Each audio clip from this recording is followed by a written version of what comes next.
est quand même bon. L'évolution est favorable, comme M. le délégué l'a dit, ce n'est pas très significatif. Des efforts restent encore à faire.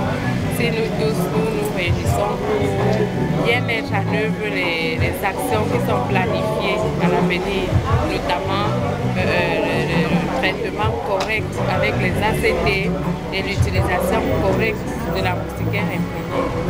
Quel est le traitement qui est approprié pour un malade? On se rend compte qu'il y a des gens qui consomment encore des produits qui ont déjà été enlevés du circuit. Quel est le traitement que le personnel de santé préconise pour l'instant? Le Cameroun a adhéré à l'initiative et selon l'OMS, c'est la combinaison qui est aujourd'hui efficace, combinaison à base d'artémisinine, ce qu'on appelle ACT. Donc, quelle que soit la deuxième molécule, il faudrait qu'il y ait à la base de l'artémisinine. Et pour ce qui est de cette combinaison, celle qui est subventionnée et qui a été adoptée par le Cameroun, c'est la desunate amodiaquine AZAC qui est disponible, qui est largement disponible dans les formations sanitaires et à tous les niveaux.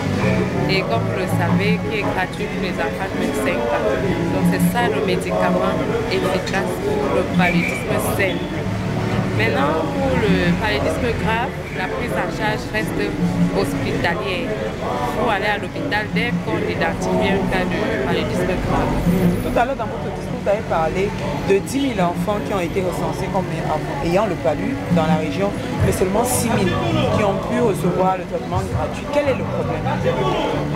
J'ai dit que c'était une évaluation à mi-parcours et partielle. Donc, sur les environ 10 000 cas déjà dépistés depuis 2 mois, on a constaté que ça représente environ 60%. C'est vrai que c'est la même tendance, même quand le traitement n'était pas gratuit.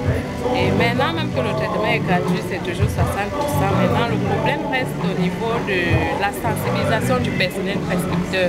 Et c'est pour ça qu'on est là, pour que le personnel prescripteur prescrive ce médicament gratuit qui est efficace, pour qu'on atteigne 100% d'enfants dépistés et soignés correctement avec les ACT. Merci.